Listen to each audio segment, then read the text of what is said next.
Bismillahirrahmanirrahim. Assalamualaikum warahmatullahi wabarakatuh. Ya, alhamdulillah teman-teman, ya bertemu lagi dengan Bu Guru di pembelajaran tematik muatan PKN ya, setiap hari Rabu. Siapa yang senang kalau sudah bertemu dengan hari Rabu? Boleh diutarakan alasannya. Mungkin ada yang berpikir bahwasanya kalau sudah hari Rabu sebentar lagi weekend ya, akhir pekan, atau mungkin juga senang dengan hari Rabu karena kebetulan lahirnya hari Rabu. Oh ya, tidak apa-apa ya. Apapun itu ya, kita harus banyak-banyak bersyukur kepada Allah Subhanahu wa taala. Kenapa teman-teman? Karena kita masih diberikan umur panjang, masih diberi kesempatan untuk belajar, juga diberi kesehatan ya teman-teman ya. Untuk itu kita jangan lupa banyak-banyak bersyukur kehadirat Allah Subhanahu wa taala. Baik teman-teman, mari kita buka pembelajaran kita pada hari ini dengan basmalah. Bismillahirrahmanirrahim. Lanjut doa belajar. Robbi zidni ilma warzuqni fahma. Robbi shrah li sadri wa yassir li amri wahlul 'uqdatam min lisani yafqahu qauli. Amin ya Allah ya Rabbal alamin. Teman-teman, sama halnya dengan pembelajaran IPS kemarin, pembelajaran PKN juga, ini masih di tema 5B ya. Hari ini masih di tema 5B. Insya Allah semuanya kita selesaikan hari ini tema 5B karena muatannya atau materinya sedikit ya teman-teman ya. Kita masih tema B, yaitu judul temanya adalah udara bersih bagi kesehatan. Ada judulnya di depan buku paket teman-teman ya, kalau teman-teman lihat nanti depannya covernya gitu ya. Baik teman-teman, langsung saja ya, kita akan belajar tentang makna tanggung jawab. Ayo tanggung jawab, ayo tanggung jawab. Kita sering ya ngomong kayak gitu, tapi sebenarnya kita tahu nggak sih apa arti makna tanggung jawab? Ya ini dia ya, makna tanggung jawab.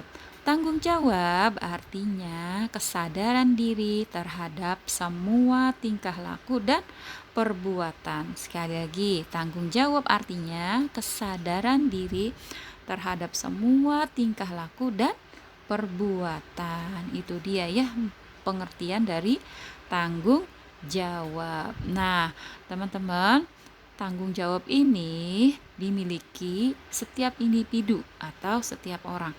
Manusia terlahir dengan memiliki tanggung jawab yang berbeda-beda. Kira-kira apa saja ya tanggung jawab kita? Nah, yang akan kita bahas pada hari ini adalah sebagian besar yang menjadi tanggung jawab kita ya. Tanggung jawab kita kurang lebih ada 5 poin. Poin yang pertama yaitu tanggung jawab kita sebagai makhluk Tuhan. Ya, ini adalah tanggung jawab yang paling mendasar, yang paling pertama dan yang paling utama, yaitu apa? Tanggung jawab kita sebagai makhluk Allah ya, makhluk ciptaan Allah. Di dalam Al-Qur'an sudah diterangkan, sudah dijelaskan ya, bahwasanya kata Allah, aku tidak aku menciptakan manusia, jin dan manusia, yaitu hanya untuk beribadah kepadaku ya. Jadi itu ya tujuan utama kita diciptakan oleh Allah. Katanya apa teman-teman? Yaitu untuk beribadah kepada Allah ya. Ini dia yang menjadi tanggung jawab kita yang paling utama ya, tanggung jawab sebagai makhluk Allah. Kemudian kita juga punya tanggung jawab nih, yaitu sebagai seorang anak ya. Kita terlahir pasti memiliki orang tua, punya ayah, punya ibu. Nah, otomatis kita juga punya tanggung jawab sebagai seorang anak. Berikutnya ada tanggung jawab sebagai siswa. Ya, alhamdulillah teman-teman dikasih kesempatan buat sekolah gitu ya. Dikasih kesempatan bertemu, terus memiliki teman-teman di sekolah, walaupun saat ini masih sekolah masih daring ya, tapi kita punya tanggung jawab sebagai siswa karena kita belajar di sebuah sekolah ya. Status kita sebagai seorang siswa memiliki tanggung jawab juga ya. Dan yang keempat yaitu kita punya tanggung jawab sebagai warga negara. Nah, qadarullah ya, takdir Allah, kita ini dilahirkan di bumi pertiwi ya, di tanah air Indonesia. Jadi kita punya tanggung jawab nih sebagai warga negara Indonesia. Nah, yang terakhir adalah tanggung jawab kita sebagai anggota masyarakat ya. Kita hidup di lingkungan rumah ya, di lingkungan masyarakat. Otomatis kita memiliki tanggung jawab sebagai anggota dari masyarakat itu. Nah, sekarang pengertian apa ini? Pengertian yang pertama yaitu kewajiban. Ya, kalau tadi kita berbicara tentang pengertian tanggung jawab, sekarang pengertian kewajiban. Kewajiban adalah segala sesuatu yang harus dilaksanakan oleh seorang individu, ya. Itu namanya kewajiban. Jadi segala sesuatu yang apa? Yang harus dilaksanakan oleh seorang individu. Ya, itu dia pengertian dari kewajiban. Nah, yang namanya ada kewajiban, pasti juga ada yang namanya hak. Ada hak, pasti ada kewajiban. Hak sendiri artinya adalah segala sesuatu yang harus didapatkan oleh manusia sejak lahir. Itu pengertian dari hak. Sekali lagi teman-teman, hak adalah segala sesuatu yang harus didapatkan oleh manusia sejak lahir. Biar lebih jelas lagi, langsung kita kepada contoh ya teman-teman ya. Contoh tanggung jawab, contoh kewajiban, juga contoh dari hak. Apa saja contohnya? Ya, tanggung jawab ya yang pertama. Tanggung jawab kita contohnya adalah yang pertama beribadah. Nah, ini dia yang tadi sudah kita bahas, yaitu tanggung jawab kita sebagai apa kalau beribadah?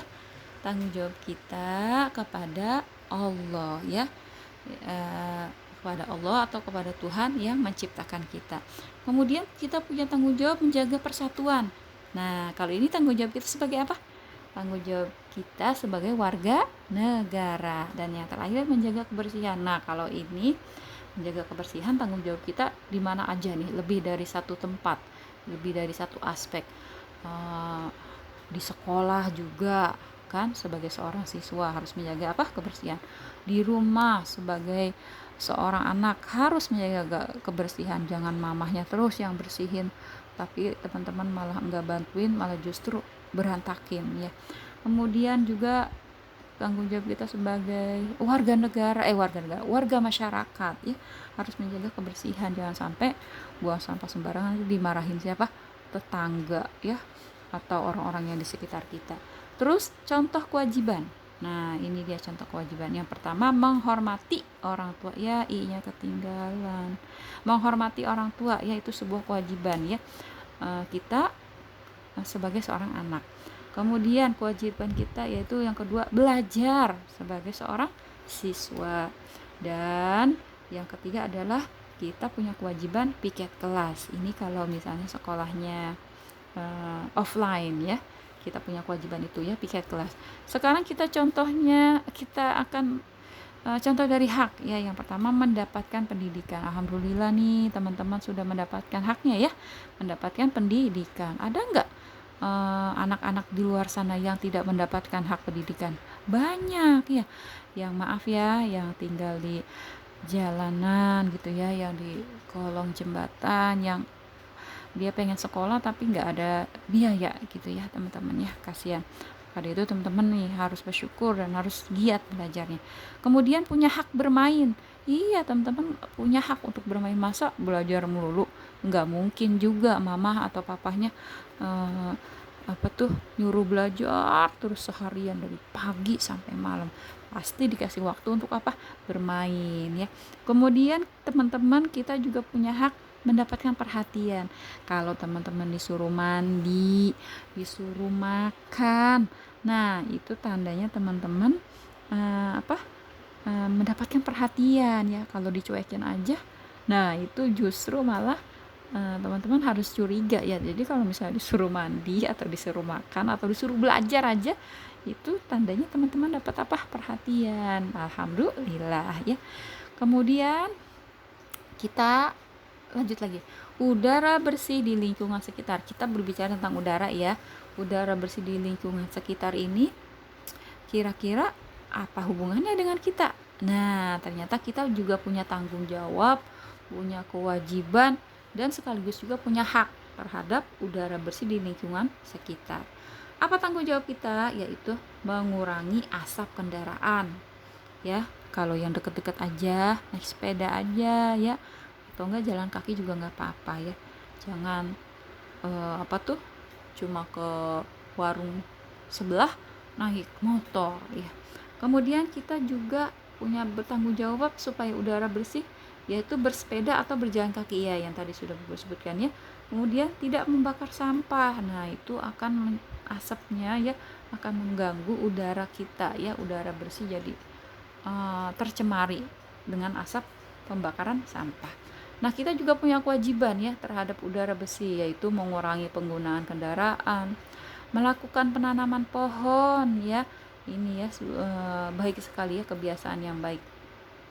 Kemudian ada menjaga kelestarian lingkungan, mengurangi penggunaan gas-gas kimia, yang terakhir adalah asap pabrik ya, supaya asap-asap pabrik ini dikurangi gitu ya teman-teman ya. Kemudian punya hak juga kita, yaitu menikmati lingkungan sehat, memperoleh udara yang bersih dan sehat, terbebas dari penyakit, kemudian memperoleh lingkungan yang sehat dan nyaman, dan yang terakhir terbebas dari pencemaran lingkungan. Itu dia ya, tanggung jawab, kewajiban, dan hak kita tentang udara bersih di lingkungan sekitar. Nah, ini sekarang kita belajar tentang akibat dari tidak bertanggung jawab terhadap lingkungan. Gimana kalau kita tidak bertanggung jawab? Apa dampaknya? Ini dia teman-teman ya, yaitu tentu saja akan mengakibatkan banjir. Iyalah, kalau buang sampah sembarangan, apalagi buang sampahnya di sungai, mampet, aduh. Terus juga menebang pohon sembarangan, banjir pas lagi musim hujan, air hujannya nggak ada yang menyerap, udah deh jadi mengakibatkan banjir itu ya. Kemudian ada akibat lain kalau nggak bertanggung jawab terhadap lingkungan, yaitu pencemaran lingkungan ya. Bisa udara yang tercemar, atau tanah juga bisa tercemar. Kemudian ada meningkatnya kriminalitas ya. Ini lingkungan, kriminalitas itu maksud kejahatan ya teman-teman ya. Kalau kita cuek ya, nggak ada acuh tak acuh gitu ya, nggak ada yang saling menjaga, bisa-bisa nanti banyak terjadi kejahatan di lingkungan kita ya, banyak maling gitu maksudnya misalnya.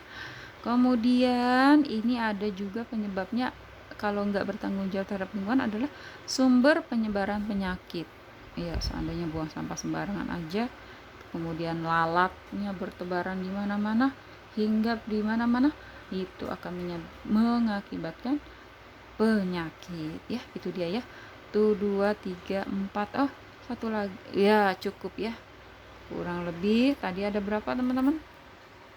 Maaf diulangi, ada 4 ya. Akibat tidak bertanggung jawab terhadap lingkungan. Nah, sekarang ini dia tugas teman-teman.